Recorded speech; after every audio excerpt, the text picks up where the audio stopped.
नमस्कार दोस्तों, आज का ये कविता है यह तंतुरित मुस्कान। इसके राइटर है नागार्जुन। नागार्जुन का जन्म बिहार के दरभंगा जिले के सतलखा गांव में हुआ है।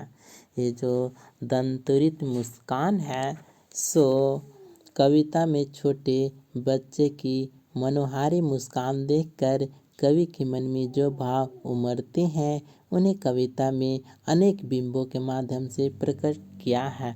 तो कविता इस प्रकार से है कि तुम्हारी यह दंतुरित मुस्कान मृतक में भी डाल देगी जान।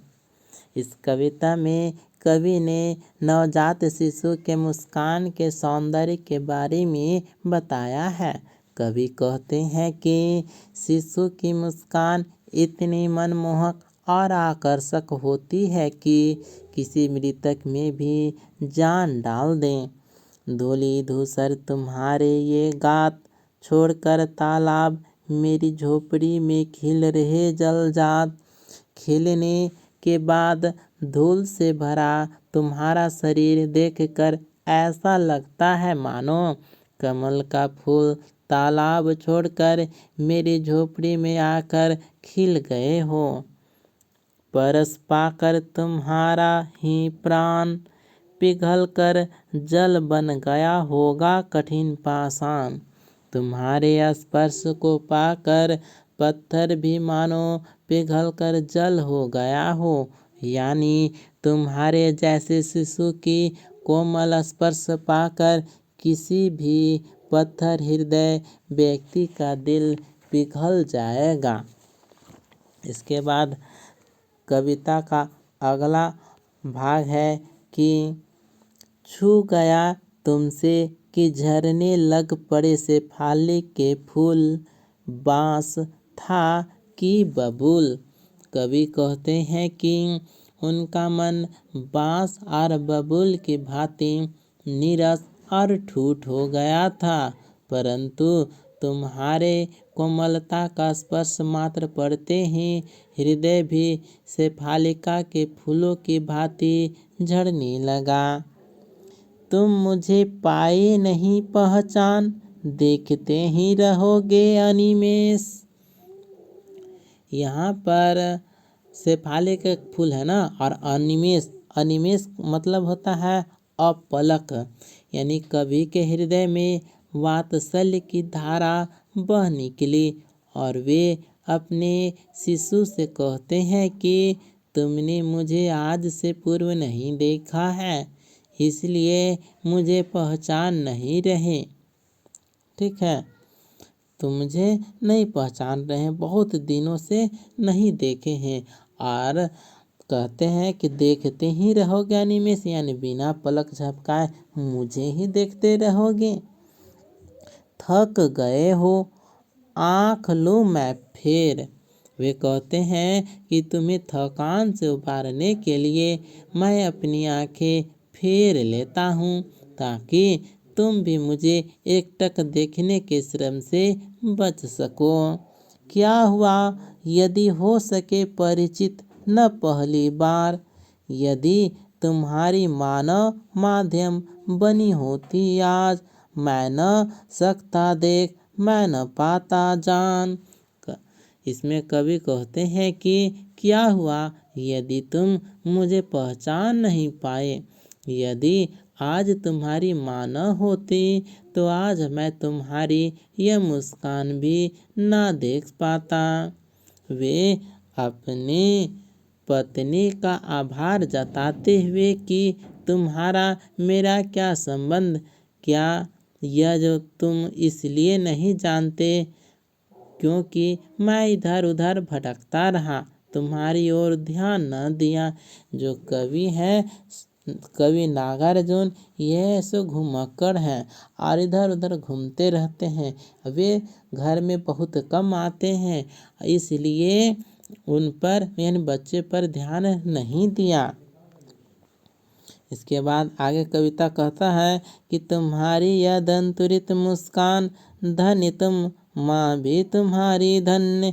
चिर प्रवासी मैं इतर मैं अन्य, इस अतिथि से प्रिय तुम्हारा क्या रहा संपर्क। कह रही है कि अपनी पत्नी को आभार व्यक्त करते हुए कह रहा है कि मैं इधर उधर भटकते रहता हूँ और तुम पर ध्यान नहीं देता हूँ। बच्चों कह रहा है तुम पर ध्यान नहीं देता हूँ। उसके बाद है कि उंगलियां माँ की कराती रही मधुपर्क। ठीक है, उंगलियां माँ की कराती रही मधुपर्क। मधुपर्क का मतलब होता है बच्चे ऐसे उंगली चाटते रहते हैं तो उसी को कहा गया है मधुपर्क। देखते तुम इधर कनखी मार और होती जब की आंखें चार, तब तुम्हारी दंतुरित मुस्कान मुझे लगती बड़ी ही छविमान। तुम्हारी माँ ने ही सदा तुम्हें स्नेह प्रेम दिलाया है, पर जब भी हम दोनों की निगाहें मिलती है तब तुम्हारी यह मुस्कान मुझे आकर्षित कर देती है।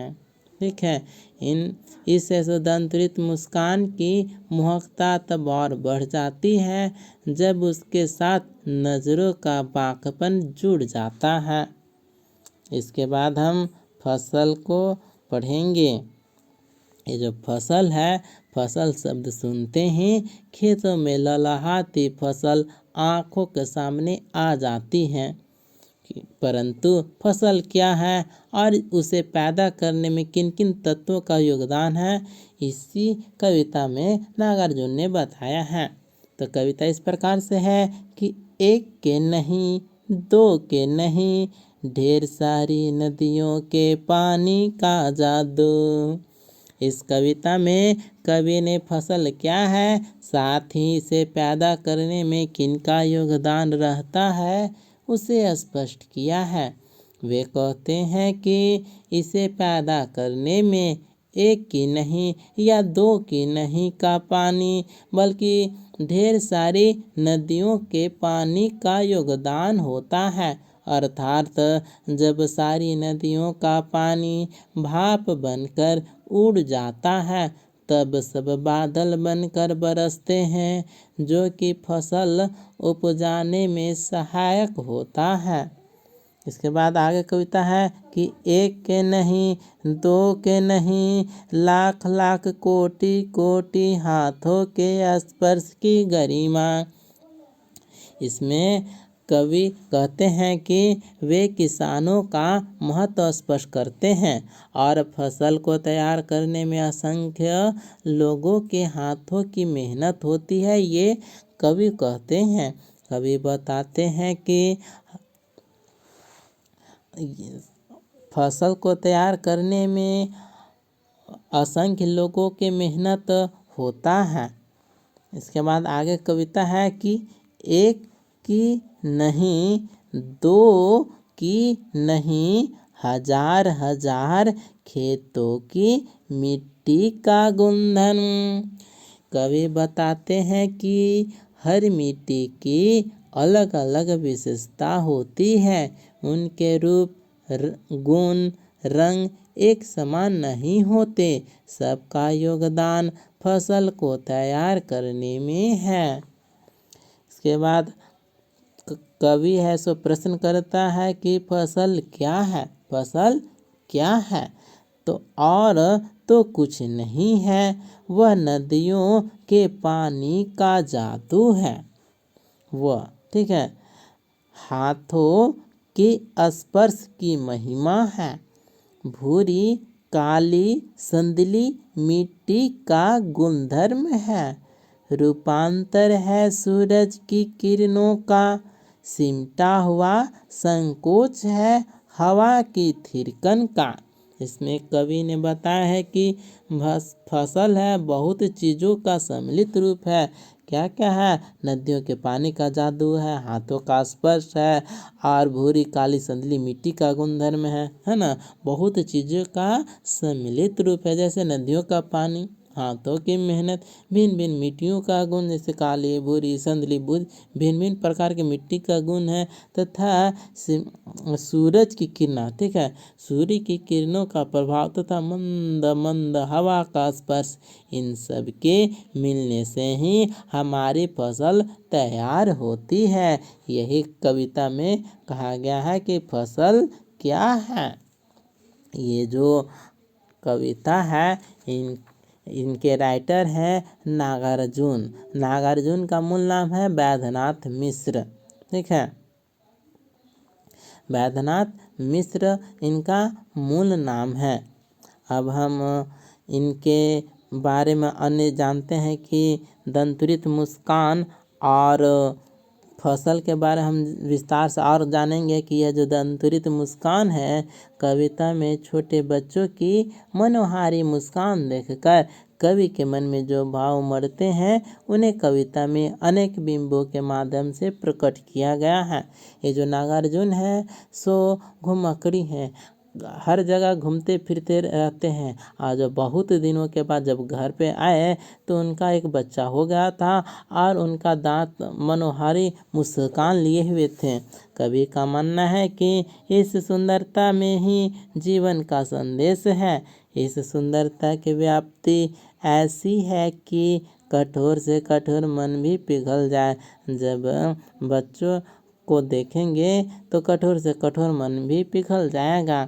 इस दंतुरित मुस्कान की मोहकता तब और बढ़ जाती है जब उसके साथ नज़रों का बागपन जुड़ जाता है। एक अटक देखता है ना बच्चा और पहचानने का कोशिश करता है।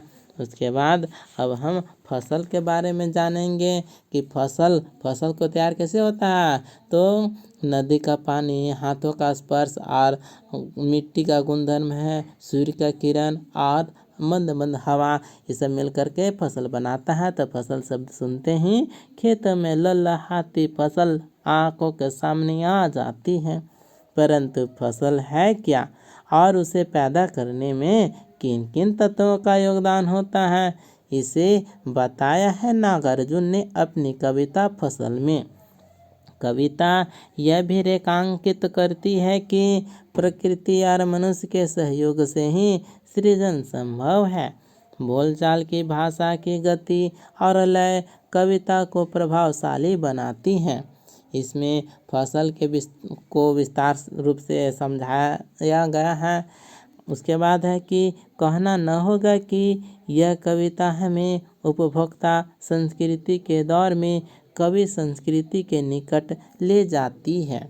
इस प्रकार से ये जो कविता है यह दंतुरित मुस्कान और दूसरा कविता है फसल, जिसके राइटर हैं नागार्जुन। यहीं पर इस वीडियो को हम कंप्लीट करते हैं। मिलते हैं अगले वीडियो में। धन्यवाद।